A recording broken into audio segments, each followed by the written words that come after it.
All right, let's get into it. Today, we're not just talking about English words. We're talking about something bigger, crafting the language of professional success.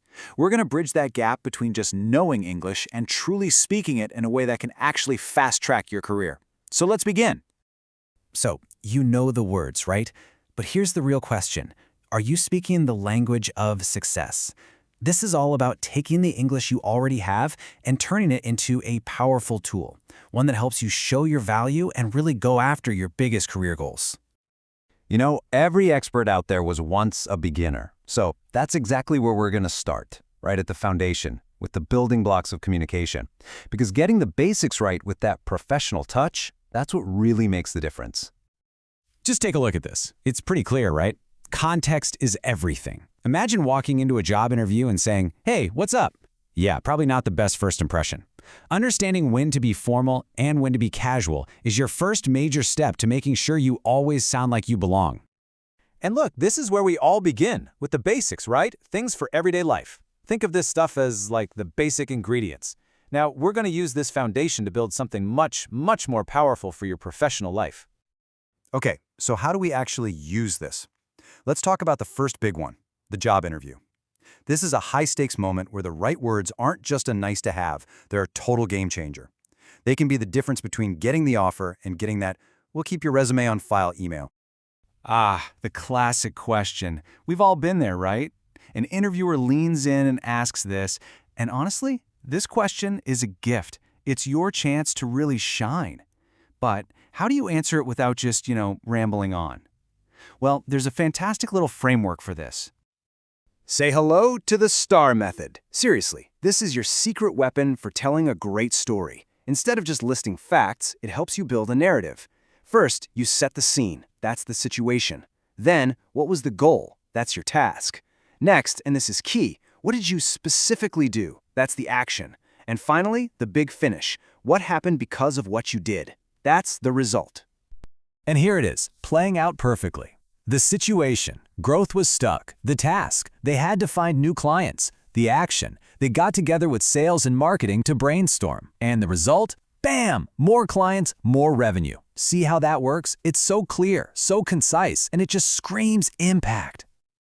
Okay, now for another one of those tricky questions. The number one rule here, stay positive. You never ever want to badmouth a previous employer. Instead, you want to frame this as a strategic move towards something great, not running away from something bad.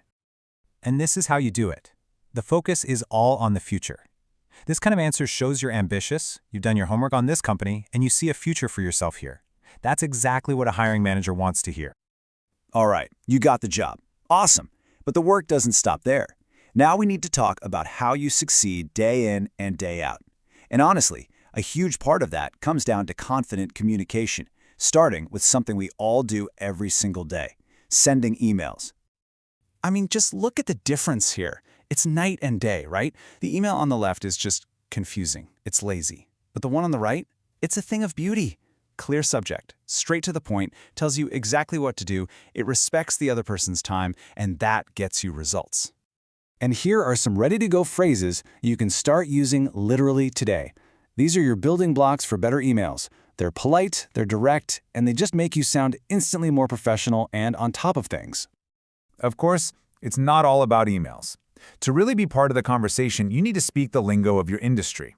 You'll hear terms like MVP thrown around. And look, this jargon isn't meant to make you feel left out, it's just professional shorthand. Knowing what it means is the difference between sitting on the sidelines in a meeting and jumping in with your own great ideas. Okay, so you're writing great emails, you're contributing in meetings, you're communicating effectively. Awesome.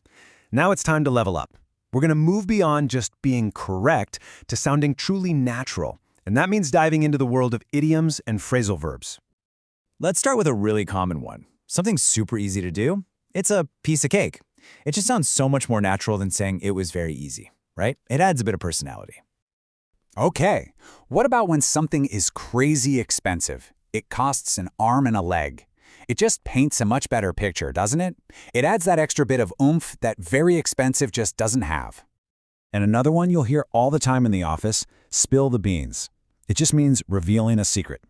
It's a fun, playful way to talk about new information that's not quite public yet. So you see the pattern here, right? The plain English is fine. It's correct. But the idiomatic English, it has more life to it. It sounds more fluent. This is how people actually talk. And when you start using these phrases, you'll find you connect with people much more easily. And that brings us to phrasal verbs. Okay, these are absolutely crucial. Words like follow through, iron out, and weigh in. I'm telling you, these are the real backbone of everyday professional conversation. If you want to sound fluent, you have to get comfortable with these. They are the key. And there you have it. Look how far we've come. From simple greetings to totally nailing that interview with the STAR method, to writing emails that actually work, and finally, speaking in a way that sounds natural and fluent. Every single one of these skills builds on the one before it, making your English a real career superpower.